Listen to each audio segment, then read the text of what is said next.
안녕하십니까, 박주철 원장입니다.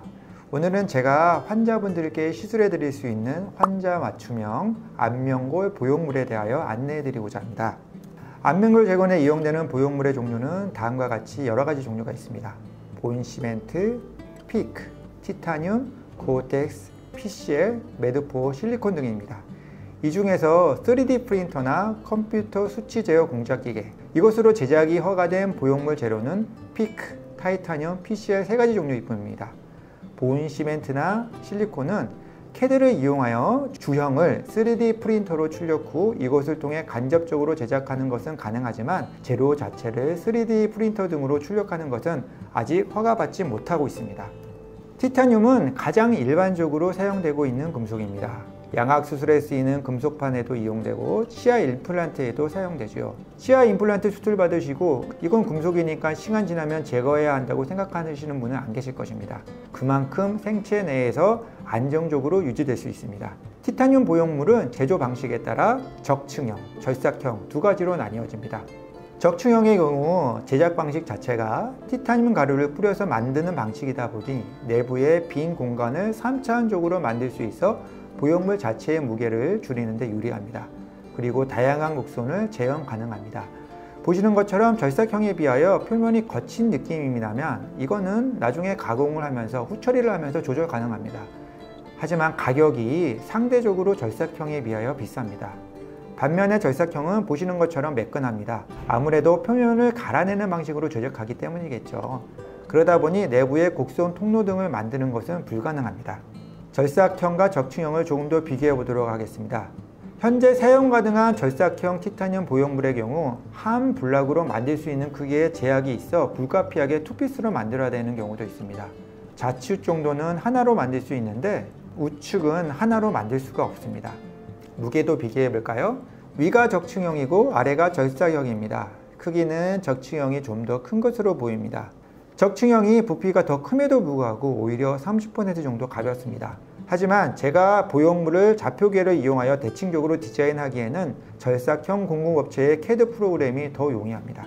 이제는 환자 맞춤형 실리콘에 대하여 알아보겠습니다. 가장 큰 장점은 아무래도 가격이 저렴하다는 것이겠죠. 그리고 수술 현장에서 변경이 가능합니다. 실리콘은 칼이나 가위로도 절제가 가능합니다. 하지만 굳이 환자 맞춤형으로 디자인을 완료했는데 수술장에서 변경하는 것은 가능하면 하지 않으려고 하고 있습니다. 제작 과정을 보도록 하겠습니다. 실리콘 보형물은 아무래도 사각턱보다는 턱끝에 주로 사용되고 있습니다. 턱끝에는 보형물이 있는데 사각턱을 더 보강하기를 원하셨던 분입니다. 기존의 보형물을 분리한 영상을 얻고 적절한 크기의 사각턱 보형물을 만듭니다. 이처럼 수술하지 않은 사각형의 부피를 증가시키는 데에는 사각형의 실리콘을 사용해도 큰 문제는 없는 듯합니다. 이분 같은 경우 수술한 지 2년이 지났지만 현재까지 특별한 문제점은 발견되지 않고 있습니다. 이러한 보형물의 제작을 위하여 예전에는 이렇게 왁스로 디자인을 먼저 하고 제조업체에 디자인을 의뢰해 드렸는데 요즘은 CAD로 다 마무리합니다.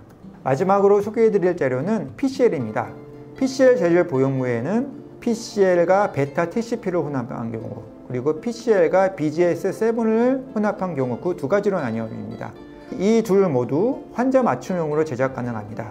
PCL 계열 소재는 생분해성 소재이지만 골 유도성 소재는 아닙니다. 골 형성을 유도하기 위해서는 베타 TCP나 BGS7을 혼합해서 만들게 되는 것입니다. 우선 베타 TCP를 혼합한 것의 실제 모습을 보겠습니다. 흥미로운 점은 해당 재료는 이것만으로도 뼈가 생성된 보고가 있다는 것입니다. 보시는 것처럼 양옆에 뼈가 온전하고 중간에 뼈를 재건하는 경우는 추가적인 자각골 사용 없이도 PCL 베타 TCP 단독으로도 뼈 형성이 가능합니다. 하지만 우측처럼 개방된 부위를 재건하는 경우에는 아직 PCL 베타 TCP만으로는 뼈의 생성이 확인되지 않고 있습니다. 설령 뼈가 왼쪽의 경우처럼 생성될 수 있다고 하더라도 보다 확실한 결과를 얻기 위하여 가능한 자가곡을 같이 혼합하는 것이 아직은 더 유리해 보입니다. 다음은 PCL OGS7입니다. 이 재료는 자가골과 혼합 시 뼈가 생성되는 것이 2년간에 거쳐 팔로우업 데이터가 있습니다. 이때 생긴 뼈의 강조에 대하여 저는 자신있게 말씀드릴 수 있는데요. 왜냐하면 치아 임플란트를 견딜 만큼의 강조를 지녔기 때문입니다. 이처럼 노란색으로 표시한 공간에 PCL과 자가골을 이용하여 빨간 선처럼 고리식을 합니다. 그리고 PCL로 형성된 치조골에 임플란트를 식립하였고, 식립하는 도중에 확인된 뼈의 강도는 충분히 단단한 것으로 확인되었습니다. 그리고 제가 이 논문의 교신 저자인 이우령 교수에게 직접 확인해 봤는데, 실제 상부 보철물도 만들어서 식사하시는데 무리 없이 잘 사용하고 계시다고 합니다. 구강암명외과, 더 크게는 치과 영역에서 골 형소 유도를 통한 자가골 생성은 새로운 것이 아닙니다. 치과에서는 치조골이 없을 경우 가이디드 본 리제너레이션, 즉 골 형성 유도를 하는데, 이것이 사각턱 등의 안면골까지 확장된 것으로 생각하시면 됩니다. 하지만 자가골 보온 시는 다음과 같은 점을 고려해야 합니다. 복원량이 많을 경우 엉덩이 뼈에서 뼈를 채취해야 합니다.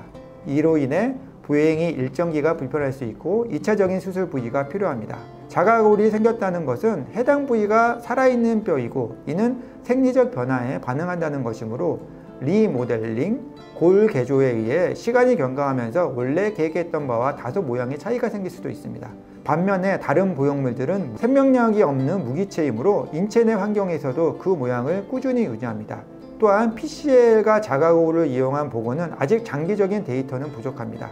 2년 정도 되었기 때문이죠. 하지만 환자분들께 최신 복원 정보를 알려드려서 선택의 기회를 늘려드려야 할 필요가 있을 것 같아 이렇게 소개해드렸습니다.